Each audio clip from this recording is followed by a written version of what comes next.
자, 아시겠지만 이 계시록 12장을 보시면은 한 여자가 등장합니다. 그리고 그 여자가 해산 임박한 여자예요. 그래갖고 용이 어떻게 하냐면은 그 여자가 아기를 낳으면 그 아기를 잡아 먹으려고 집어 삼키려고 입을 벌리고 있었어요.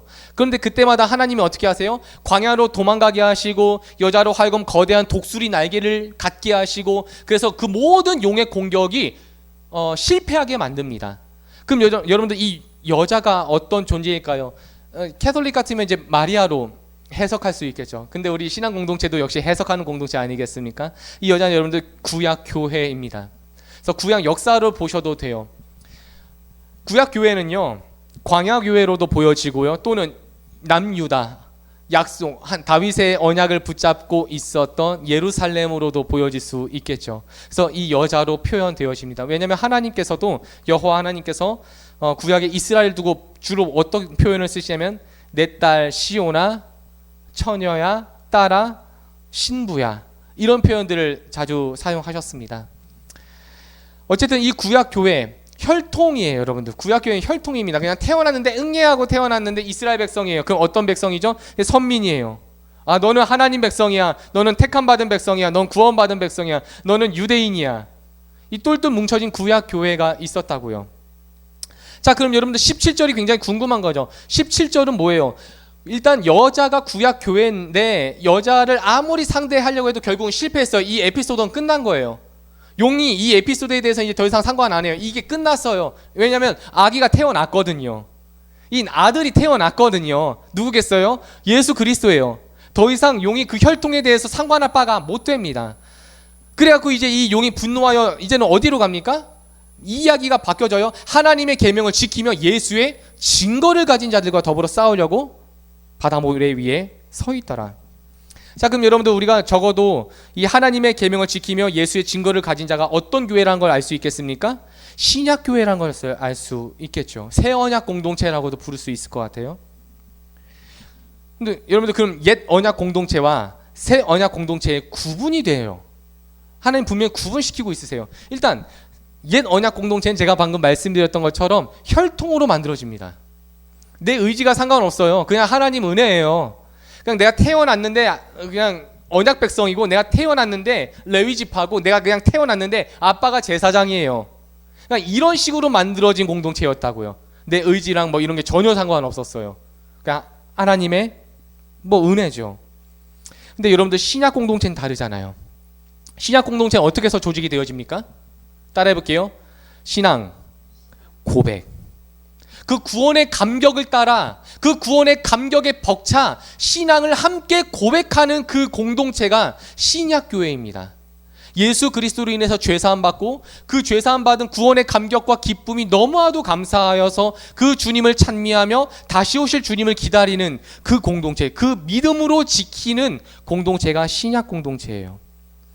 그래서 여러분들 이 사탄이, 이 마귀가 처음에는 무엇을 공격했냐면 구약 교회 시절에는 혈통을 자꾸만 공격해요. 자꾸만 이스라엘 백성들이 통혼하게 만듭니다. 자꾸만 이스라엘 백성들이 식민지가 되어서 통혼 정책이 이루어지게 만들어요. 아시리아도 그랬고 바벨론 제국도 똑같아요. 어쨌든 그들은 평화 정책이라고 해서 펼쳐놨는데 그게 뭐예요? 이스라엘 남자와 이방인 여자가 결혼하든 이스라엘 여자와 이방 남자가 결혼하든 해서 그 혈통을 망가뜨리는 일입니다. 여자의 후손이 태어나지 못하게 그 혈통의 문을 차단시키려고 했던 것이 구약교회에서 활동했던 사탄의 계략이었습니다. 왜냐하면 구약교회에서 가장 중요한 건 뭐였다고요? 사실 혈통이 맞아요. 다윗의 뿌리를 통해서 태어나셨어야 됐거든요. 그래서 그 다윗 뿌리에서 자꾸만 간음이 일어나고 모함이 일어나고 음모가 일어나고 수많은 사람들이 죽어가기도 하고. 그런데 여러분들 더 이상 혈통이 관계가 없어요. 신약교회는 어떻게 만들어졌기 때문에 우리의 신앙 고백으로, 우리의 믿음으로 이루어진 공동체이기 때문에. 그럼 여러분들 구약교회 때는 혈통이 중요하니까 사탄이 뭘 공격했다? 혈통을 공격했다. 신약 공동체에서 뭐가 중요하다? 믿음이, 신앙이 중요하다. 그럼 사탄은 무엇을 공격할까요? 당연한 이야기입니다. 이렇게 지금 계시록이 스토리가 이어져 가고 있는 거예요.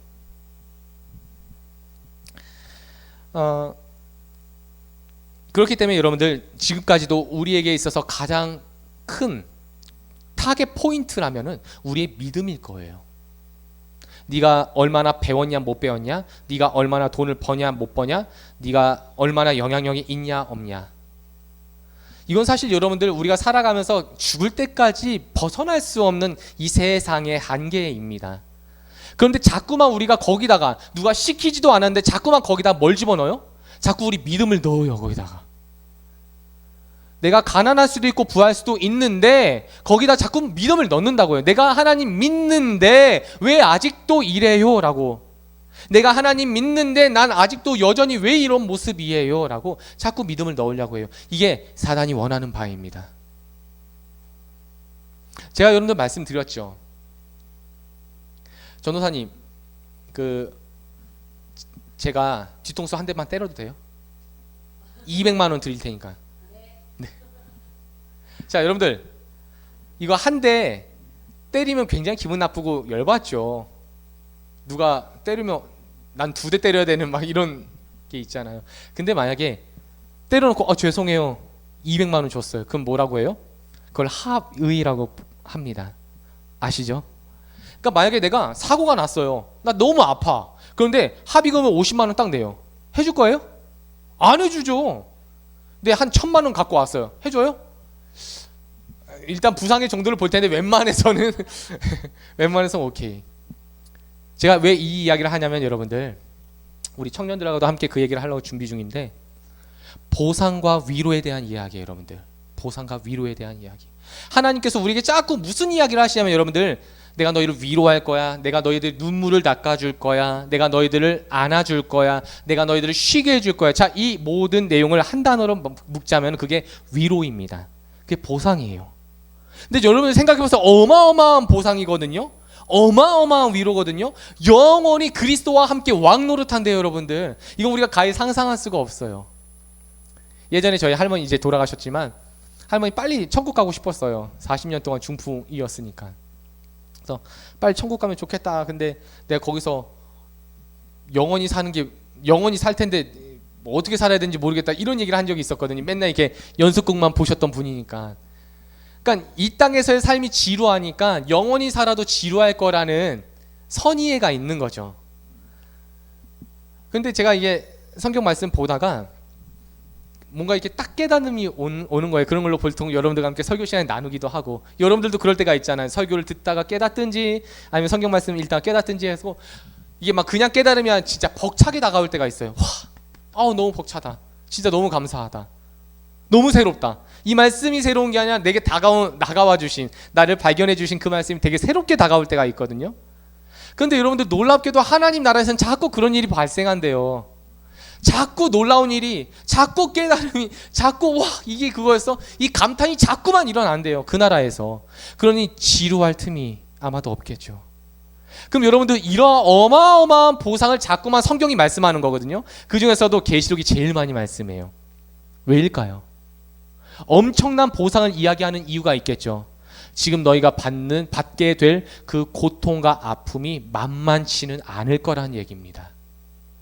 믿음으로 뭐 다 이길 수 있어. 어디 한번 와봐. 이런 차원이 아니란 뜻이에요, 여러분들. 그래서 신앙 공동체예요, 여러분들.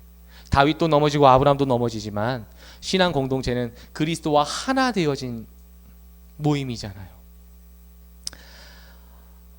두 번째 짐승은 11절 이하로부터 이야기가 되는데 첫 번째 짐승은 바다에서 올라왔지만 두 번째 짐승은 어디에서 올라옵니까? 땅에서 올라옵니다. 비교적 우리에게 익숙한 모습으로 다가온다라는 거예요.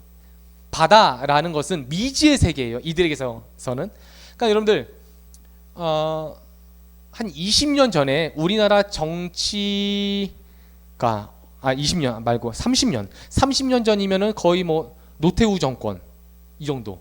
이제 범죄와의 전쟁을 해갖고 뭐 작은 죄든 큰 죄든 간에 전부 그냥 무조건 깜빵에 보냈던 그 시대. 그 시대를 생각했을 때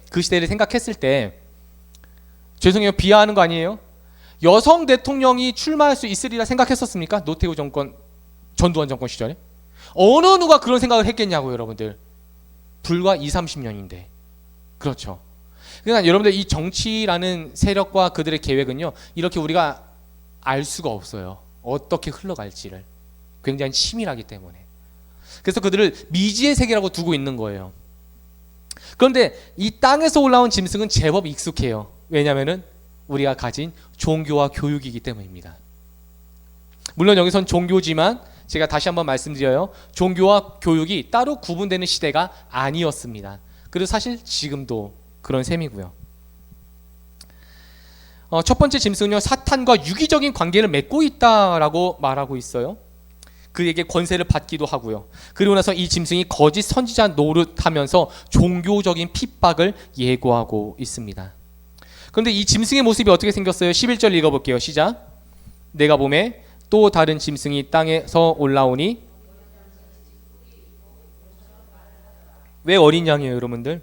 어린 양 모습으로 용처럼 말을 한대요. 용처럼. 무슨 뜻일까요?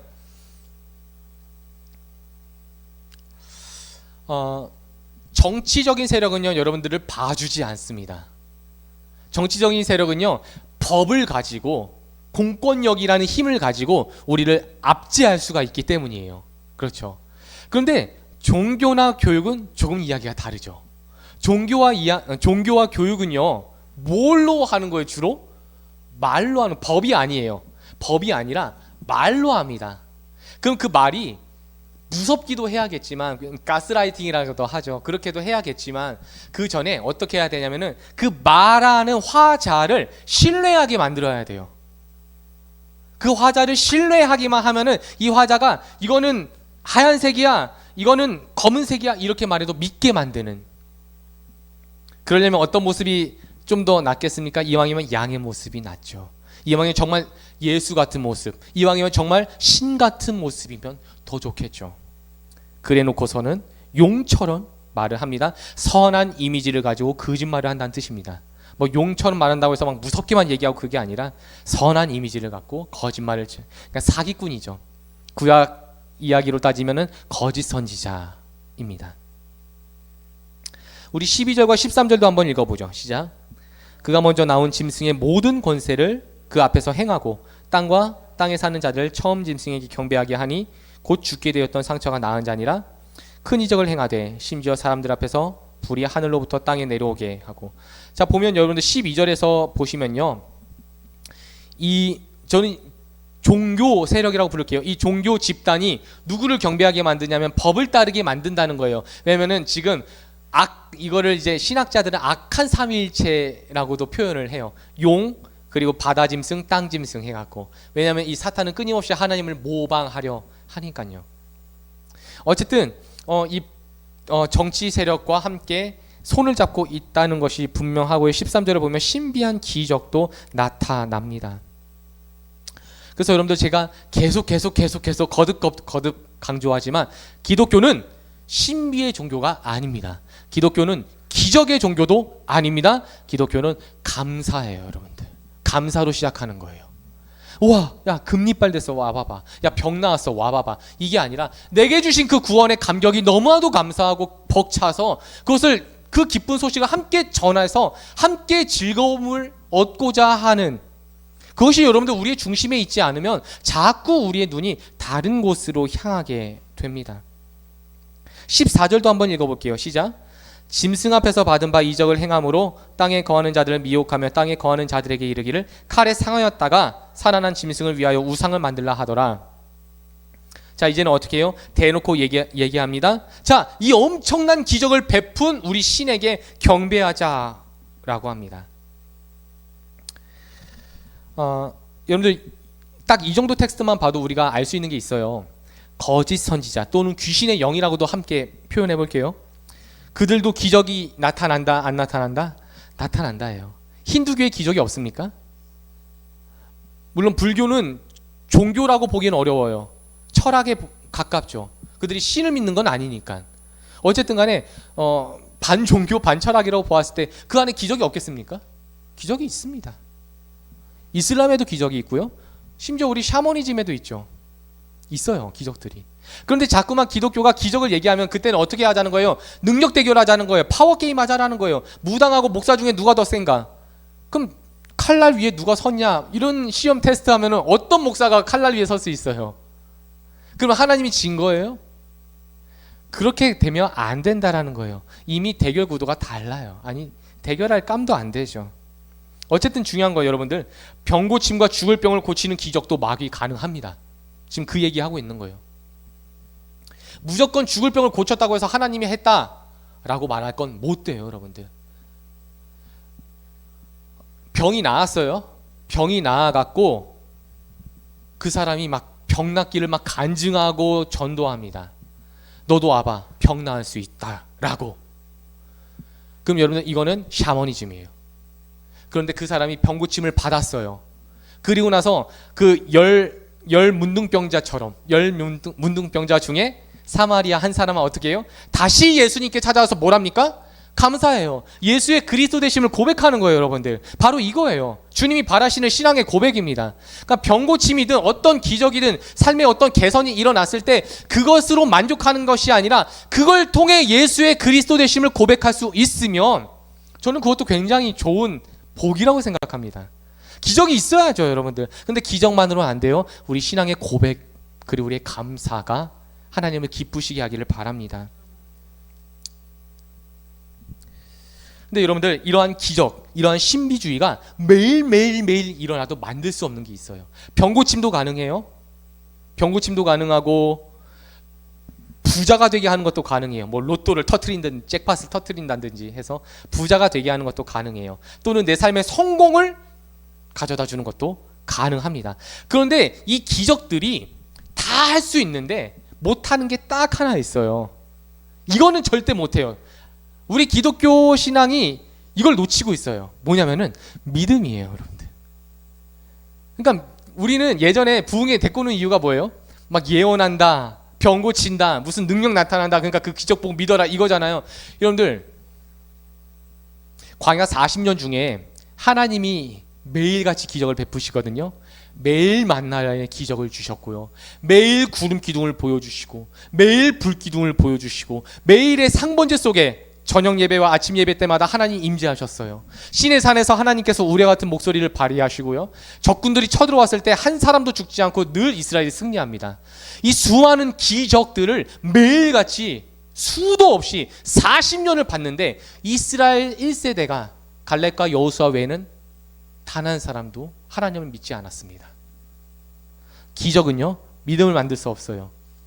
로마서에서는 이렇게 말씀합니다. 믿음은 들음에서 나며 들음은 그리스도의 말씀으로 말미암는다고. 기적이 아니에요, 여러분들. 그리스도의 말씀이에요, 여러분들. 그런데도 불구하고 자꾸만 기적을 이야기하거나 뭔가 삶의 개선과 확장과 대단하게 펼쳐지는 현상을 자꾸만 이야기한다면 여러분들, 아무리 교단이 좋고 십자가 걸려 있어도 저는 이 텍스트 안에 속한 교회라고 봅니다. 거기에 그리스도가 나타나야지 기적이 나타나서는 안 된다라는 거예요, 여러분들.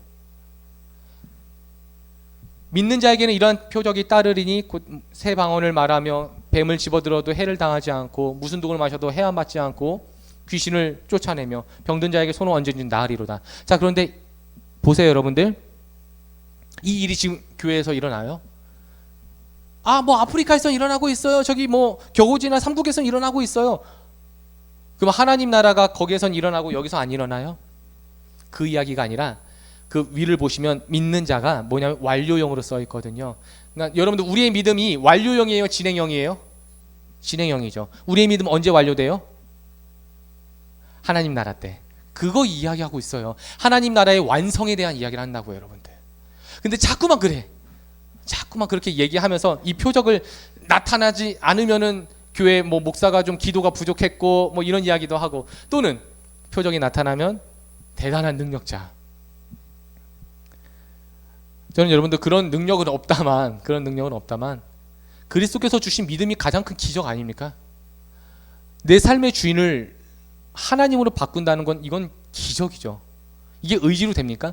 우리 권사님들 이제 남편분들과 이제 함께 살붙이고 사신 지가 한 30년 이상은 되셨잖아요. 거의 뭐 30년 정도 되셨잖아요.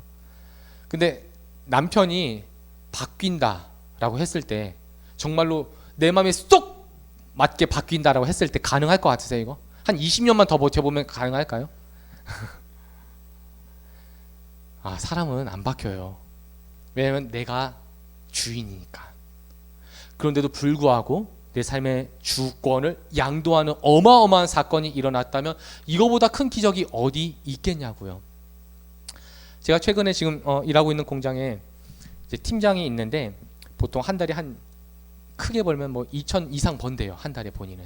그래서 1,500만 원 정도를 아내한테 주고 본인은 한 500만 원 정도 갖고 생활한다고. 몰라요. 뭐 더 이상 벌겠죠. 놀라운 이야기는 이제 그 아내분은 한 달에 150만 원 정도를 이제 오락 게임 비용으로 쓴대. 모바일 게임비로. 본인은 한 50만 원 정도 쓰고. 자, 그 얘기를 듣더니 옆에 있던 아줌마들이 뭐라고 얘기하냐면, 우리 남편도 돈 1,000만 원만 갖고 오면 내가 진짜 너무 행복할 것 같은데, 이야기를 하시더라고요. 그래서 목사로서 뭔가 이렇게 불끈불끈 올라오는데 지금 여기서 뭐 이렇게 세미나를 할 수가 없잖아요. 지금 이제 친해지는 단계이거든요.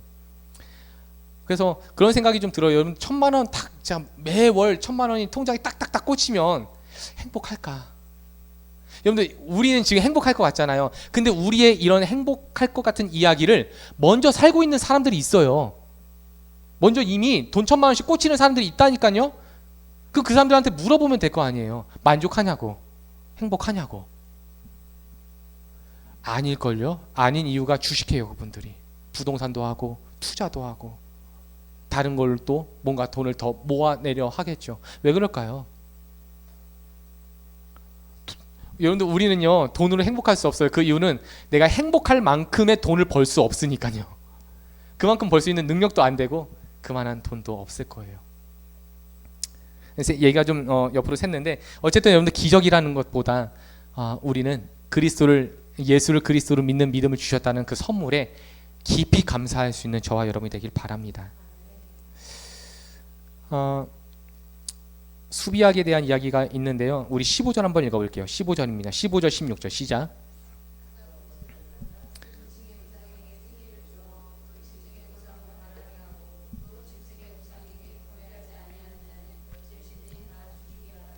그가 모든 자 곧 작은 자나 큰 자나 부자나 가난한 자나 자유인이나 아멘. 굳이 이제 666이라고 표현한 것은 그때의 심각성을 이야기하는 거죠. 그때 위험을 이야기하는 거죠. 그러니까 정말 그 네로야 이렇게 얘기하고 싶은 거예요. 황제 네로 때문에 이게 바로 네로 황제야. 네로 황제의 이 정치, 네로 황제의 이 종교성, 이 네로 황제의 이런 교육 수준들이 전부 그리스도인들을 탄압하게 될 거야라고 말하고 싶은데 예를 들어 볼게요. 북한에서 사는 사람 중에 대놓고 글씨로 써서 김정은 똥멍청이 이렇게 쓸 수 있는 사람이 있겠어요, 여러분들? 그럴 수 없죠. 그렇게 썼다가는 바로 3대가 몰살이에요, 여러분들. 정치범수용소로 끌려간다든지. 그러니까 그런 암호예요.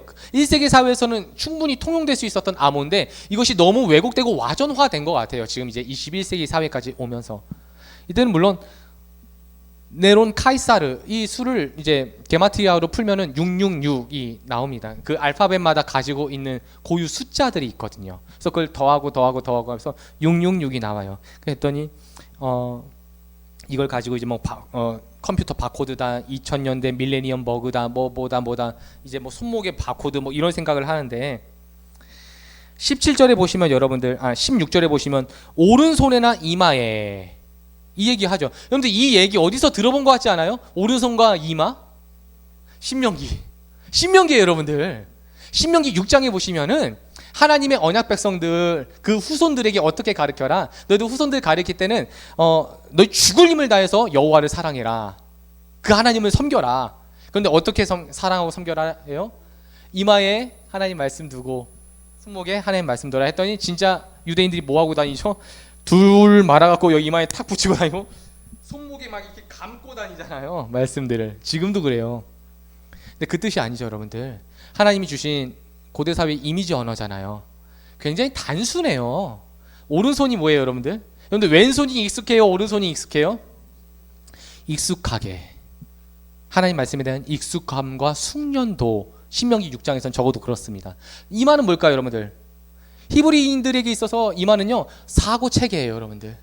하나님 말씀을 기억하고 하나님 말씀을 읊조리고 하나님 말씀을 떠올리고 하나님 말씀을 해석하고 하나님 말씀을 묵상하는 이 이마예요, 여러분들. 그래서 하나님이 이걸 못 알아듣으니까 나중에 뭐라고 얘기해요? 야, 내가 조판에다 쓰지 않고 이제는 니들 마음에 써야겠어. 도대체 못 알아들어. 이 얘기까지 하시죠. 풀어주시죠, 나중에.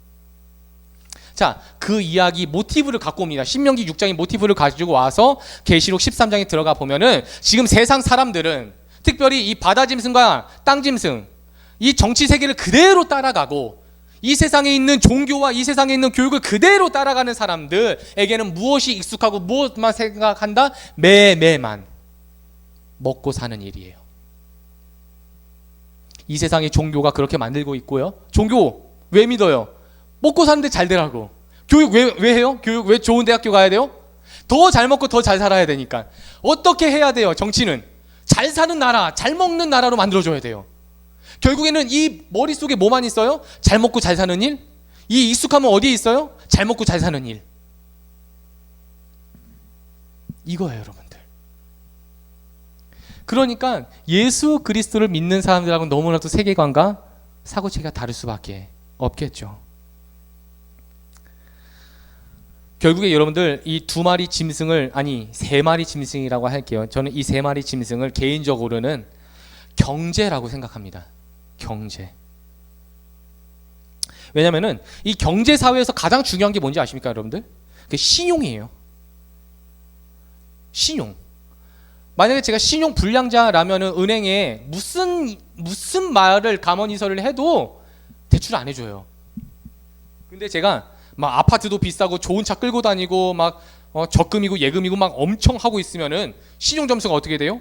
팍 올라가갖고 제가 막 은행장 나와봐, 뭐 얼마 좀 대출 좀 해줘, 내가 급하게 쓸 때가 있어 하면은 해주겠죠. 왜요? 신용도가 높으니까. 경제사회는 그래요. 그래서 서로에 대한 신뢰가 있어야 된다고요. 이 로마 세계가 마찬가지예요. 그래서 그것을 길드라는 조합을 만들죠. 예를 들게요. 어부가 있지 않았겠습니까? 어업을 하는 사람들이 있었겠죠. 그럼 이 어업을 하는 사람들은 포세이돈을 믿어요. 포세이돈을 믿어요. 바다의 신을 믿는다고요. 그리고 여기 이제 추수하는 사람들은 뭐 제우스를 믿겠죠. 제우스, 비를 내려줘야 이제 수확할 수 있으니까. 또는 여기서 이제 술 파는 사람들이 있어요. 와인을 파는 사람들이 있어요. 이건 이제 바카스를 믿겠죠. 바카스 신을, 쾌락의 신을 믿고 있겠죠. 자, 그런데 이 어업을 하는 사람이 술이 너무 마시고 싶어요. 어떻게 하겠어요? 야, 술 좀 팔아. 내 물고기 좀 줄게. 근데 이 사람이 안 된대요. 너도 그러면은 우리 신께 경배해. 바카스한테 경배. 예를 들어서 바카스를 경배하는 날이 화요일이에요. 그럼 화요일날 함께 모이는 거예요. 그래서 그 바카스 안에서 바카스를 함께 경배하고 예배하고 함께 거기서 음란한 짓거리를 하고, 그렇게 해서 길드가 맺어집니다. 그 사회가. 그렇게 맺어지면은 이제 어업과 와인업이 함께 교류할 수 있게 돼요. 그렇게 함으로써 서로의 신용을, 만약에 여기서 파기를 했어요. 그럼 어떻게 해요? 바카스를 통해서 저주를 하는 거예요. 저주를 하는 거예요. 신용 파기를 하면. 그래서 이들의 신용은 종교 그 자체였어요, 여러분들. 그럼 여기서 가장 불리한 사람들, 가장 신용 불량자가 누구겠어요? 그리스도인들이에요, 여러분들. 이 시대에는 특히